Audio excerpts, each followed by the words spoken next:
Hi guys, and welcome back to the Red Mess podcast with me, Sishatri. Hopefully, you guys are enjoying the podcast so far. Now, before we get into the episode today, I just wanted to let you know that this episode actually turned out to be a lot longer than we had originally planned for, which is why we're going to have to split this up into two parts. So, part one is releasing today, which is Saturday the 13th, and part two will be releasing tomorrow, which is the 14th, obviously. So, we had to split this up into two parts. I have two guests joining me to discuss Fulham, Leipzig, and everything that comes out of those two games, and just Liverpool stuff in general. So we've had to split the episode up into two parts. Hopefully, you guys enjoy it. And without further ado, let's just get right to it.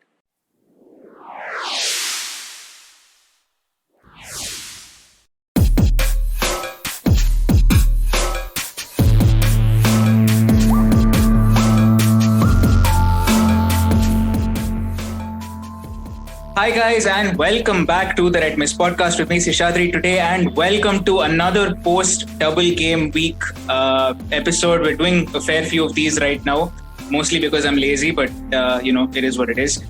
So we've had two games in the span of the last 1 week: Fulham and Leipzig. We've lost the Fulham game, won the Leipzig game. Two very contrasting outcomes, two very contrasting styles of football, and to join me are two very contrasting people. We've had Adithya Ramesh on the podcast before. If you guys missed out the January transfer window special, do listen to that before you go ahead with this one. And joining us for the first time, Arvind Ganesh, all the way from Netherlands. How are you? Yeah, I'm good. How are you, Shesh? I am good. Adi, how are you, man? I can already see the good, smiles. Shesh. How are you? How are you, AG? I'm fine, Adi. Yeah, it's been a long time, man. Right. So we'll start with the Fulham game. Obviously, a 1-0 loss against familiar story. Not performing as well as we possibly can. What went wrong with Fulham? AG, I'll start with you since you're the debutant. So the Fulham game, I think the lineup itself was wrong, but yeah, it is understandable because you can see Klopp was was benched all these superstars for the Champions League game, and we started Milner, Nico Williams, Reece Williams, and those people. So it was obvious. And one more thing that I really felt which was wrong during the Fulham game was initially when Gini and Milner started in midfield, Naby was staying near the D box. So that's not where he's really good at. He wasn't able to influence the game more. But as the game all his good moments in the game when he was able to take the ball from the midfield somewhere in from the half line and where he was able to progress was all his good moments in the game. Even at the end of the game where him and Fabinho played in a double pivot where he was able to move forward, that's when he looked more comfortable and more that's where his strengths are. I think Klopp always, I felt that with Naby and Thiago at the start as well. Like those players are not comfortable doing that role where they go attack and stay near at the end of the box during our attacks. But if you see Gini for Netherlands, he does that role pretty well. And if he had played Gini there instead of Naby, it could have been more effective is what I felt. But it was a pretty bad game from us. That's all I can say from that game. The attack was toothless and they didn't not like we created so many chances for our attackers to finish, but we didn't create much. Our attackers didn't do much. It was just another sad Anfield evening. Yeah, sad Anfield evening. I couldn't sum it up better. Adi, any disagreements there? Any thoughts? We've spoken about toothless attack on Twitter everywhere over the last few weeks. Do you notice any change, anything in the Fulham game, especially in the second half when we started to dominate a little bit more? Yeah, Seshi, there's nothing that I could disagree with what AG said. I think what went wrong or what is going wrong is mentally playing at Anfield these days itself is going wrong because we have been extremely poor at Anfield, first of all. And secondly, like he said, that whole lineup was a mess. Like, see, you're desperate for the points, your top four is at stake and you need these games. Like, I think only we are going to face a lot of these bottom 10 sides between now and the end of the season, then this is where you can realistically take points. And in a game like that, where you're all the more desperate coming back from a loss against Chelsea, starting Milner didn't make any sense, first of all. Because, see, Uh, see, for me, Milner, I see him as an option to see out games, but not like pretty much start a game and help us score goals or anything of that sort. So playing at Anfield was an issue, and the whole lineup itself wasn't comfortable for us. And only positive that I could take away from Fulham game was the moment Fabinho came, we again looked really good. And it's become an what to say, it's become inevitable that we are looking good and we are playing better whenever Fabinho is being played at midfield. And see, like I was telling even before the starting of this pod, I really don't know how to judge our games these days. Some days, like, see, the bigger issue sometimes I would feel is like if you don't even create any chance, I feel that's a bigger issue. But these days, it feels like we create the chances, but then we just don't finish it off. Be it even Mo Salah on certain occasions, I'm saying like he's done enough carry job this season, but even for his standards, certain chances that he's getting, I really think he needs to convert them. And Jota coming back from a huge layoff from injury, he wasn't like, yeah, it will take time. See, we lost Jota when he was hitting the ground running. Okay. And to come back from such a long spell after 3 months, so he's also going to take some time to get back to what he was doing best. Yeah, it was just an unfortunate game. That's why I really don't know what else to say. It was more of a 50-50. Like it was good on certain aspects and it wasn't really good at on a lot of aspects. But how much time do you think are we going to keep saying, okay, we've always played well, but we're just not finishing? We've been saying this for the last 2 months. I mean, ever since that, I think we ran out of goals after that Crystal Palace game, we've been saying this. So, I mean, at what point does that become a real problem? Or is it just, like I said, that is the only problem, I think, aside from all the injuries. Yeah. Yeah, it's already a big problem for us. Our attack is not finishing our chances. But the only way we could improve this is, I feel, creating more chances. And but if you see the Fulham game, we didn't have so much we didn't have so much position like we do against bottom half teams.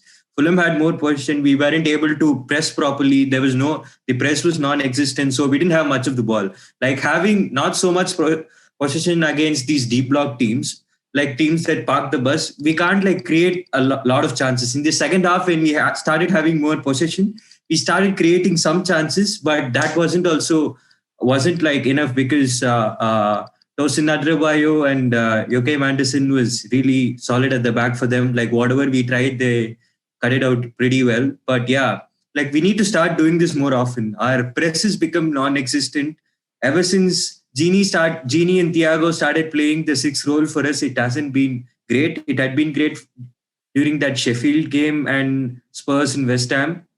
But any other game, it hasn't been as solid as it was with Henderson or Fabinho playing that role. Without a proper DM, I think we are feeling a bit lost in that Klopp's strict 4-3-3 that we always follow, where our midfielders don't attack much.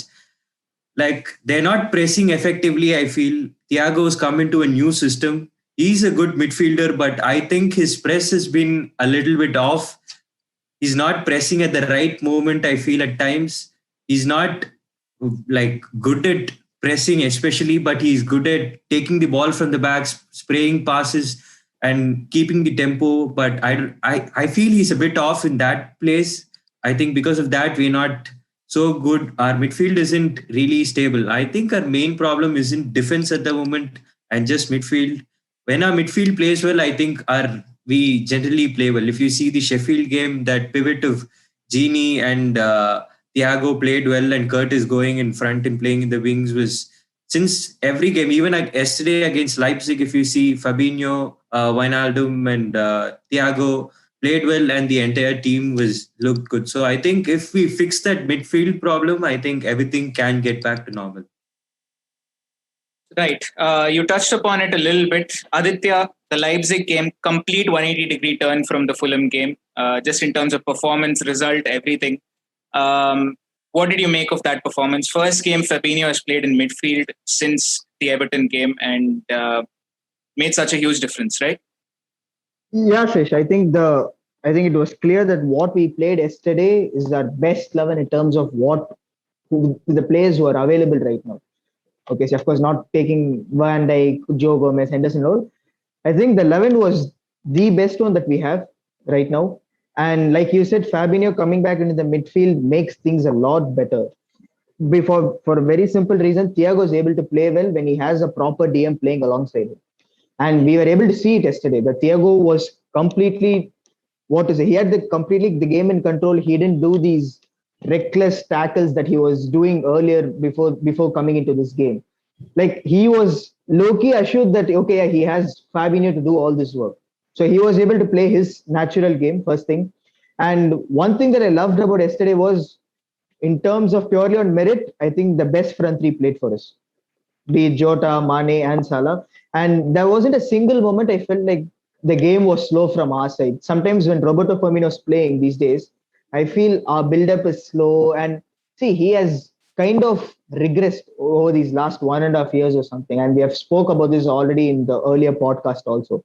So, but then Jota is fresh. He's come in new, and like Linders has described him, he's a pressing monster. He was everywhere yesterday, as far as I could remember. So the fluidity was constant throughout the game, and we were constantly at it, going for the chances.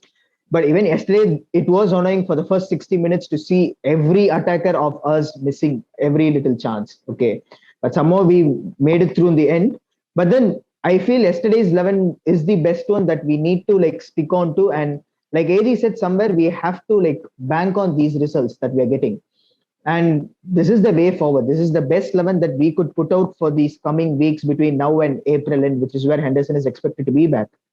Hopefully, these guys stay fit. And I think Nat Phillips also did a fantastic job, both Phillips and Ozan Kabak. So this was a good 11, and we played a pretty good game as well. Uh, AG.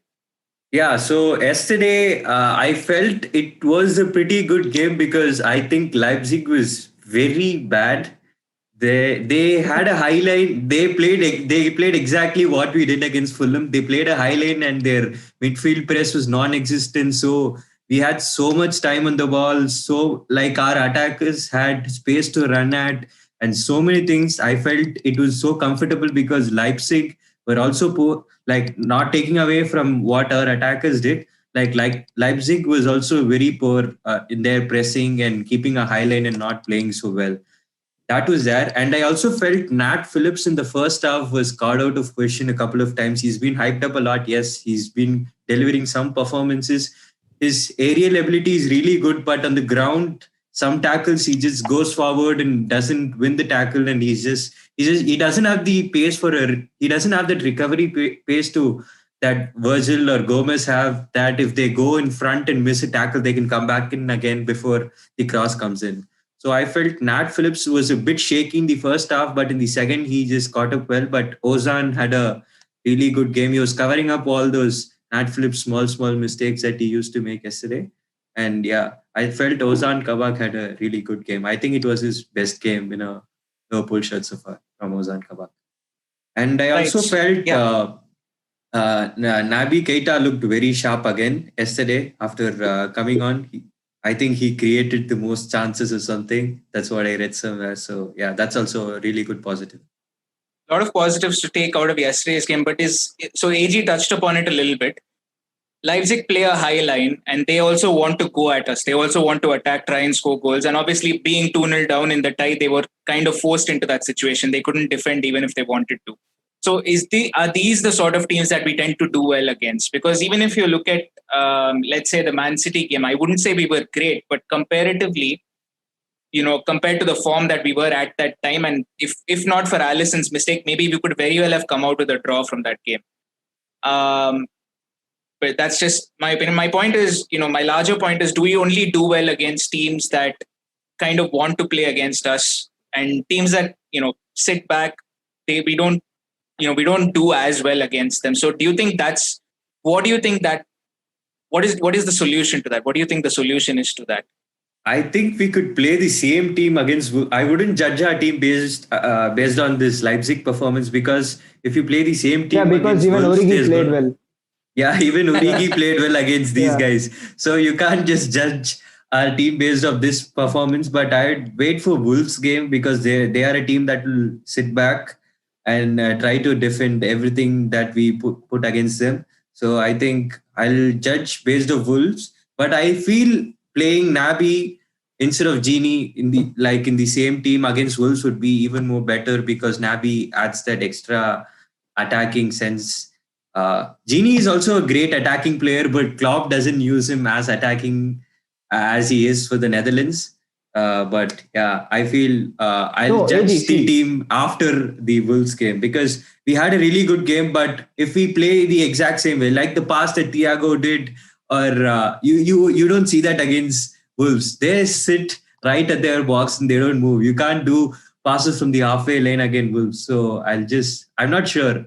Let's just see for the Wolves game because our midfield has become a bit stable after Fabinho coming in and sweeping up the work, doing the sweeping up work. I think we'll have Naby and Thiago. We'll give Naby and Thiago more freedom to go forward and do whatever they can to create those chances. And also, Trent and Robertson could get more confidence to go forward that Fabinho can cover up for them in case they are lagging back. So I'll just judge whatever if he can create or not after the Wolves game because the games before it was just Genie and Thiago in our midfield who are not like DMs, who are not defensive midfielders, who are generally midfielders who are playing as defensive midfielders. So I would probably judge if judge our performance after the Wolves game. No, the only thing is, see, I think I'll differ here alone in terms of, see, even I think it's a dream for everyone to watch a midfield of Fabinho, Thiago, and Naby Keita. Okay. But then somewhere I feel playing Keita and Thiago, it's very, what to say, it's very attack oriented. Okay. So for the instance, if you see in yesterday's game, when Genie and Fabinho were playing, Thiago was playing in a lot of an advanced role. He was getting into the box on a lot of occasions. He was playing there. Okay.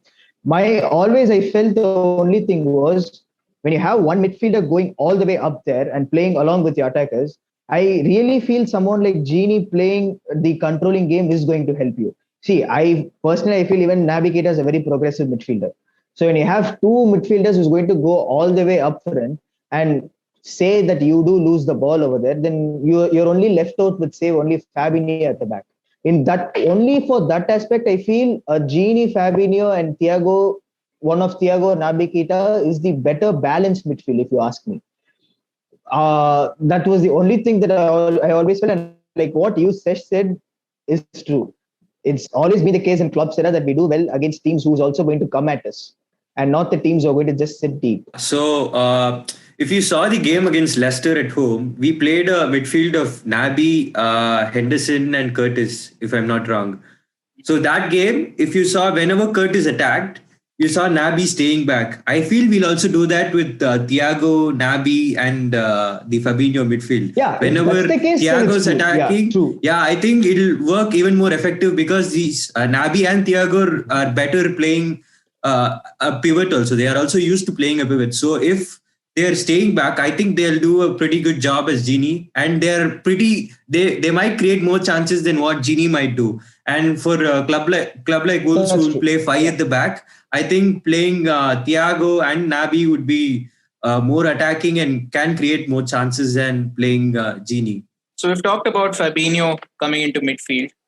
Now let's talk about another player who came into the lineup, Diogo Jota. Last two games he started, but yesterday I think was the first true sort of representation of what a forward line of Jota, Mane and Salah can do. Because to me, they looked very fluid, and Adithya touched upon it a little bit earlier when he said, sometimes this game slows down when Bobby Firmino plays, especially in the last year or so. So do you think it's time for us to bench Firmino?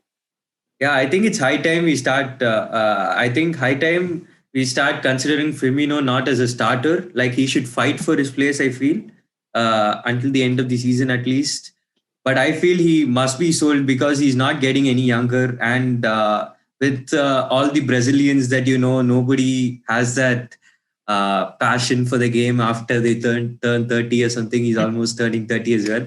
So that added in that factor, I think it's the right time for us to cash in on him if we want to buy a superstar in the summer. And about Jota, I think he's just getting back to his best, but he wasn't great yesterday. I wouldn't say he wasn't at his best. He's just coming back from a long knee ligament injury, so I wouldn't judge him of these two games. But he wasn't at his best. But he still was pressing and he made those runs for the Salah goal. But his dribbling is not his best asset. But still, it was a bit off. His passing was also a bit off. But he could have been better. But I'm not going to judge him of these 2 games because he's just come back from an injury. But coming back from an injury, he's looked better. The fluidity between our front three has been good. Whenever Jota has played, it looked better than what Firmino would do in our front three. Like the last few games with Firmino and with Jota looks a bit better with Jota, but I'll just judge him after the Wolves game because Leipzig was just we had so much space to run. So let's just judge that of the Wolves game. But I feel Firmino shouldn't get ahead of Jota at the moment because I think he's not in his best of his form. He's been very inconsistent over the last 2 years or so. So Firmino should fight back for his place, or I think it's the right time to cash in. Aditya, any further thoughts? I couldn't agree more with what AG said. See, let's just be honest. Firmino has regressed over these last 2 years. The only thing is, it didn't bite us much last season was because we had Mane and Salah firing for us.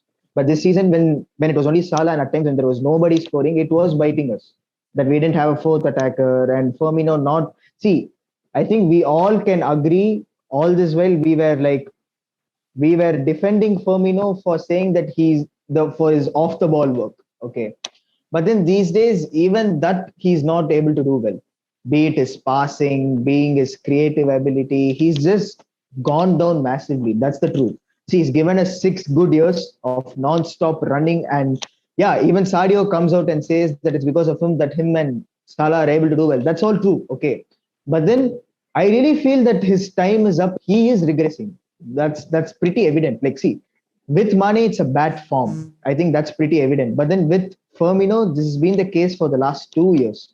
That he's not really been up there at all. Like I'm not expecting him to have a 17-18 sort of season. Okay, I'm definitely not expecting that. But I would expect what Firmino was doing before if that also. Like take even 16-17. His pressing was good. His passing was good. His creativity was good. But everything has gone down. And right now, Jota looks the way forward for us. And it's a very tricky situation. If you sell Bobby, I don't think I'll be complaining much. But if you don't want to sell Bobby, then let him be an option off the bench is what I'm saying. Or if you want to play him on certain games, then I really think he can be played behind the striker, which is Jota, and which is a role that he's used to doing it also, the number 10 role, more of a number 10 role. He's got the energy, he's got the necessary skill set to play there. But then, as things stand, I don't think he really deserves to be in that front three along with Salah and Mane. So this is as a follow-up question to both of you. Both of you have mentioned that if Bobby was being sold, you wouldn't have a problem with it in the summer. Now, I'm just going to play devil's advocate. What if I say that him being out of the team for the end till the end of this season and maybe even for the start of next season might give him that rest that he needs, and when he comes back, when he gets another chance to come back, he could come back as someone really good, and maybe that's something we don't want to miss out upon, because if you look at Firmino's Liverpool career, especially in the last 2 or 3 years, he's been consistently in the playing 11 for 2 runs to the Champions League finals, for a Premier League season that went till the last day technically with Man City, and then another title winning season. So he's had 2 or 3 seasons of just playing in the starting 11 day in, day out. And maybe it's time he needs a rest. And maybe after this period of rest of maybe 2, 3, 4 months, however long it is, he could come back as the Firmino that we knew in the past. So would you agree with that? What is your take on that? We'll start with Aditya first. Yeah, see, the thing is, I would still consider him as a very good option if he's going to come off the bench. Like, Sesh, imagine like 70 minutes, you play with the 11, you're tiring the opponent, and at that time you introduce someone like Firmino, who's known for his energy and stamina and all that stuff. I think that's going to be a very good option. I think even AG won't be opposed to the idea of saying that Firmino is a very good option to come off the bench than someone like Origi or Takumi Minamino. And I think that's pretty clear. Okay. Yeah, I won't be opposed to that idea of not like that's what I said. If you don't want to move on from Firmino from the team as such, but you just got to move from him from the 11 is what both of us are agreeing to. Like just give him the time on the bench. Like Diogo Jota right now is doing good. So purely on merit basis, he needs to start. And our game is also good when Diogo Jota is playing right now, and not when Firmino is playing. So I'm not opposed to the idea of Bobby being an option from the bench for us than someone like Origi or Minamino or yeah, those two precisely. So what I feel is, I think Firmino could be a really good option off the bench. If not for if he didn't have Origi or Minamino, he's way better than those guys. Yes, I get it. But what I feel is, even though if he gets that required rest, and even if he gets back to his best, I think it's high time we cash in on him, because he's not getting any younger. He's gonna turn 30 in a few months. So and his contracts is also running out. We don't want to lose him on a free. And with our owners, we always have this sell to buy policy, the net spend and all that.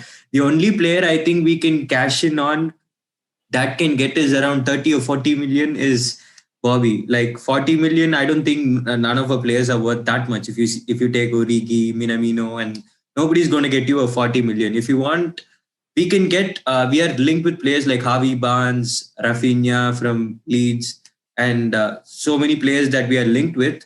I think they're younger, and they have already proven their worth in the Premier League. They've already equaled whatever Bobby's goal tally or something, or assist tally. I'd say whatever I've seen from Rafinha from Leeds, he's pretty impressive, and he's younger as well.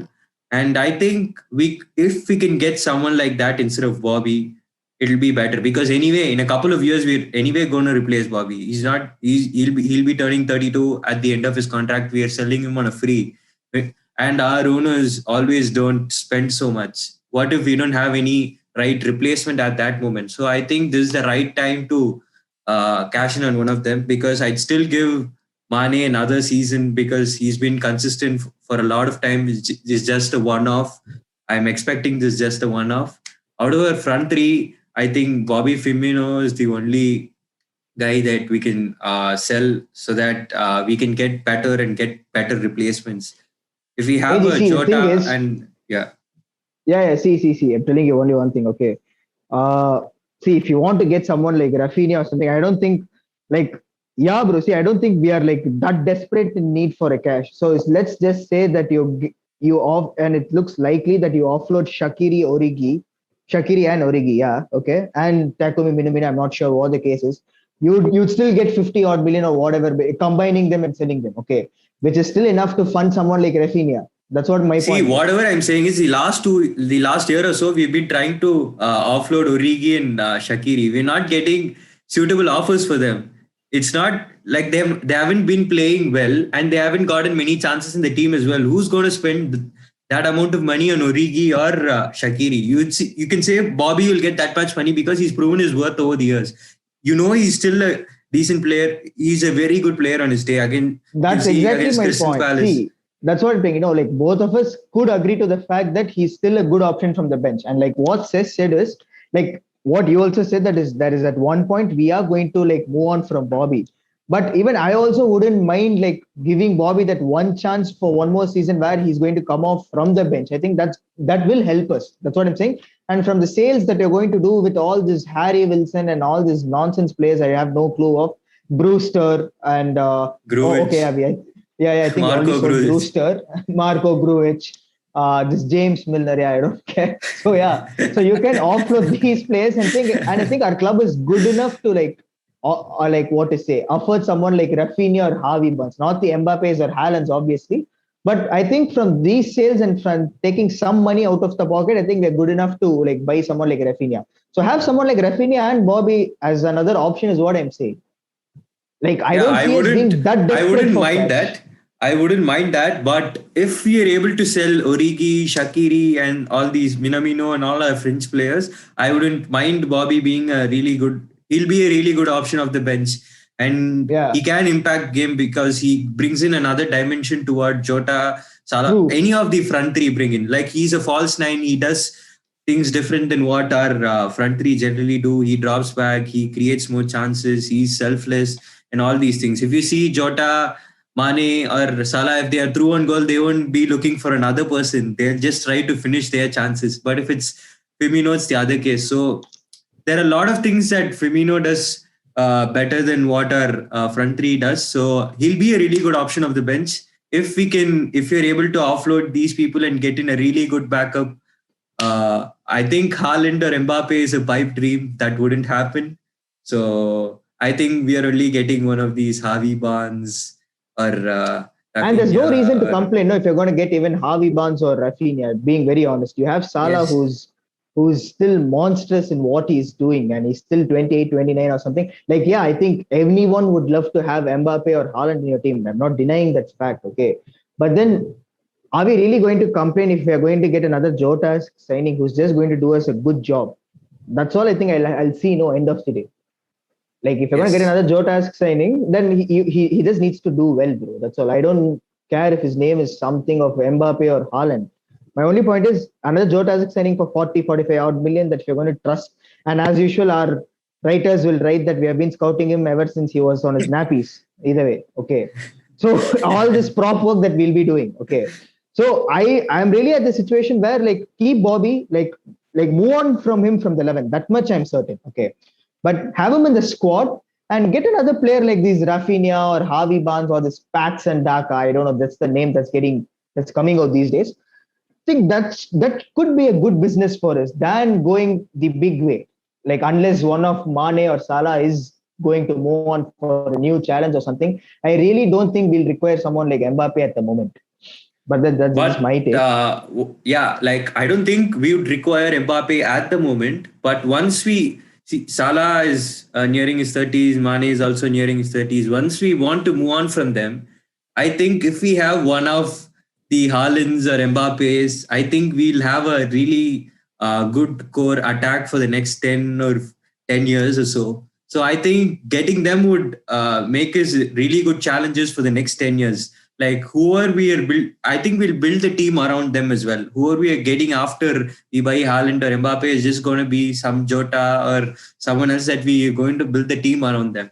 So that'll be a great signing, but that's like I don't think our owners are going to spend so And much on AG, a second thing Mbappe or is Haaland. going next to 30s is more a FIFA thing. Okay, I'm telling you.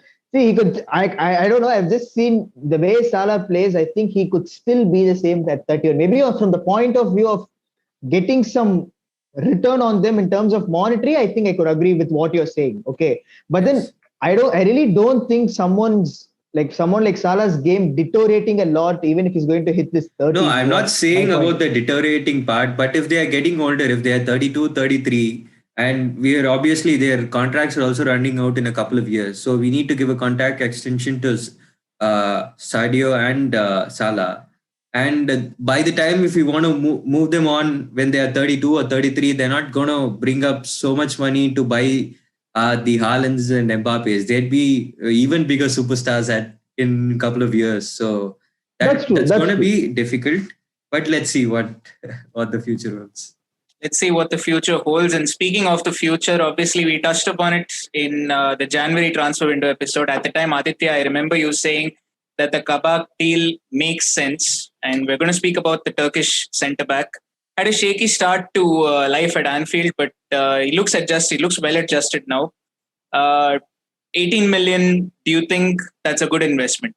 We'll start again with Aditya because it was his point that I'm bringing up. With Ozan, I think it will be really harsh to judge him on what we are seeing because he's coming at a very bad time, being very frank.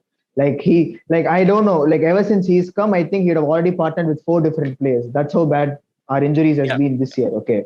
So, with every passing game, he's looking decent. I won't say that he's been really good or anything of that sorts. He's painfully slow, by the way. Okay. And that is But is he something good that enough is. for third choice or fourth choice centre back? Because I think right now, in my opinion, Nat Phillips is definitely going to be there in the four centre backs that we have.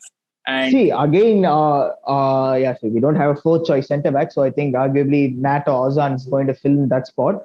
Yeah, see, primarily if you see our primary centre backs who are Joe Gomez and Virgil, Virgil. they are pretty fast for centre back, okay, and we use that trait of theirs very well. in terms of recovery speed of Joe Gomez or Virgil for that instance. Okay, on that aspect, I don't think neither Nat Phillips nor Ozan Kabak is that good an option. Okay, if we are, because we also play from the back, and there are a lot of aspects that Virgil and Joe Gomez brings in our team. Okay, Ozan looks a decent player. Like I said, it's too harsh to judge him on what we are seeing for the first 4 games. He's 20 years old, hardly. And like I said in January, if he's doing really good between now and end of the season, 18 million shouldn't be that much of a problem for us to make his deal permanent. And ideally, I won't be opposed to the idea of moving on from Joel Matip, because there's no point in having a centre back who's going to be outside your team for like what? Out of a 9 month season, at least for 5 months, he's out of this season. And it's always us banking on these two primary centre backs. And like finally, see, I won't say it's like we have to go through this, but somewhere I feel like we are able to finally see the reality that if Virgil is not there, we are getting really affected because we don't have fit centre backs who could potentially cover up for him and stay fit for the entire season. And I would still say, on top of making Ozan Kabak's deal permanent, we could sign another top centre back. Arvind, any thoughts on what Ozan Kabak has done so far, and any thoughts on what Adithya has said? Yes, so Ozan has had a shaky start to his career, his Liverpool career. I feel for a 20-year-old, he's a really good centre back, a really good prospect. For 18 million, he's dead cheap and all that. But from I have to judge him from the games. I can only judge him from the games he's played for us, and he's looked shaky at times. He's had really good games against Leipzig. His passing has been good. He's not as fast. He has his positives and his negatives as well. But what I feel is Joe Gomez is coming back from a really, really bad injury from what I've been reading in the papers. So Joe Gomez is coming back from a really bad injury, and Virgil also ruptured his ACL. So both of them are going to lose a yard or two. And they both bank so much on their recovery pace. If they're using a yard or two and they're coming back from these ACLs, and generally all these players who have done their ACLs and PCLs, they've always had these niggling injuries here and there. So at some point next season as well, we're going to see a month or 2-3 weeks without Virgil as well. So I think we need a really good centre back to partner Virgil. I think we need to spend 40, 50 odd million to get a really good centre back to partner Virgil, and Joe Gomez becoming third choice. Joe Gomez is already very injury prone. He's probably better than Matip in his injury history, but I think Joe Gomez is also a very injury prone midfielder, and Matip is really injury prone. I think it's high time we move on from him. He can't start 3 games in a row. Almost every alternate game he gets injured. I think it's high time we move on from Joel Matip. And we also have this Ben Davies, for what reason I don't know. So he might be the fifth choice. If you're not able to sell him, he might be his fifth choice. But I feel we need to buy a really good centre back who can partner Virgil for the next season. Because I think these people, Virgil and Joe, are going to have some small injuries here and there where we might have to play Nat with that the centre back that we buy. I think he needs to be a really good centre back. Ozan Kabak is great. He's not as good as a starter for us, I would say. When Virgil, he's not better than Joe Gomez. I think Gomez is a better player than Ozan Kabak, but I feel we need a player better than Joe Gomez to start in our team, so that I think Gomez is a bit injury prone. We can't keep banking on him for the entire season. I think we need another really good centre back for it. So I feel if Ozan Kabak performs really well, I think we'll keep him. After that, he's had some really good performance for us. He's had some shaky performance for us. If our transfer team feels that he's the best option, then we'll keep him.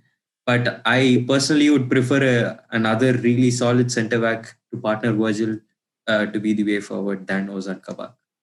Ozan Kabak is a really good talent. I'm not denying any of that, but I think we need someone better than Ozan to partner Virgil because of the injuries that these people have faced. And also the prospect of them losing a yard or two from their pace after these injuries. Whatever it is, I think we'll need 5 centre-backs going into the season because two of them are peak injury prone. Both Joe Gomez and Matip. Okay. And like AG said, we'll never know how Van Dijk is going to react to all of this big injuries and be recovering for almost like now 8 months after his surgery and stuff like that. So going into the season, have 5 centre-backs, and beyond that, if you need, you'll have Fabinho, obviously. But Fabinho shouldn't be. It shouldn't be a case where Fabinho is your fourth choice centre-back. You need at least 5 centre-backs. See, I would ideally say 4 centre-backs is good, but given our set of crop of players, going in with 5 centre-backs makes all the sense. Going into the I think season. Ben Davies can be your fifth choice centre back.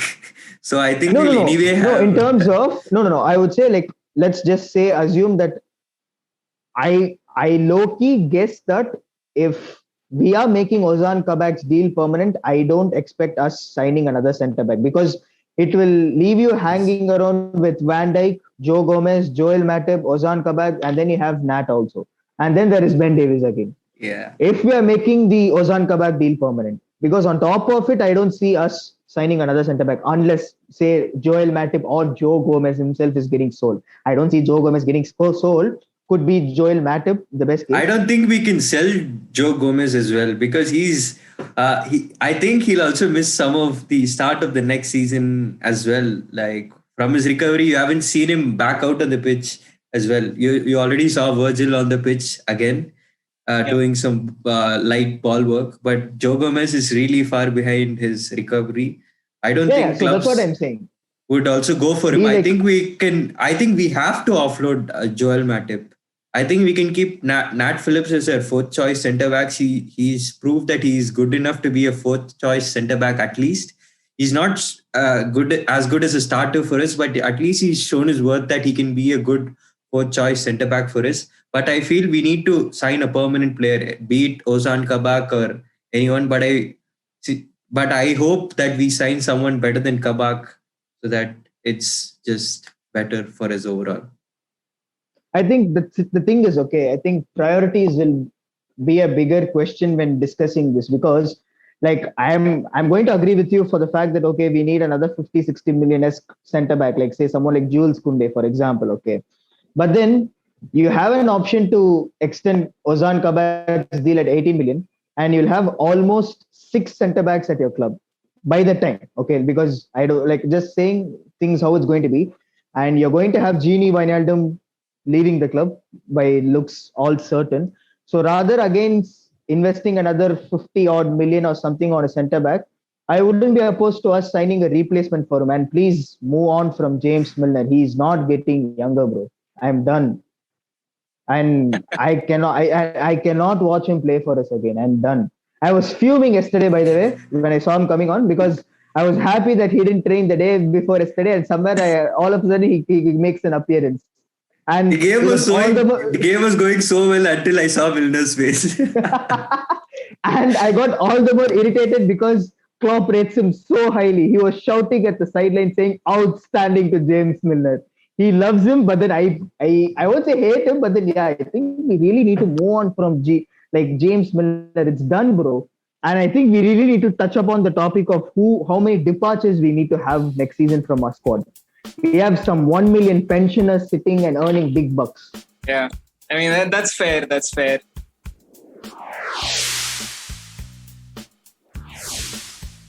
Right, so that brings us nicely to a close on part 1 of this 2-part episode on the Red Mess podcast. I think it's the first time we've done a 2-part episode, so that's pretty exciting for me. But look forward to more of Adi and AG tomorrow. Tomorrow it does get quite heated between the two of them, and I'm sure you don't want to miss that. But yeah, hopefully you guys are enjoying the podcast. Thank you guys so much for the support. If you're not, do follow us on Spotify, Amazon Music, wherever else you get your podcasts from, Google Podcasts. I mean, there's a whole bunch of places really. But yeah, just follow us on wherever you get your podcast from, and you should be updated as and when every episode comes out. But that's going to do it from my side. Hopefully you guys have enjoyed this episode, and hopefully you're looking forward to tomorrow's. And yeah, stay safe, take care. I will see you guys next time.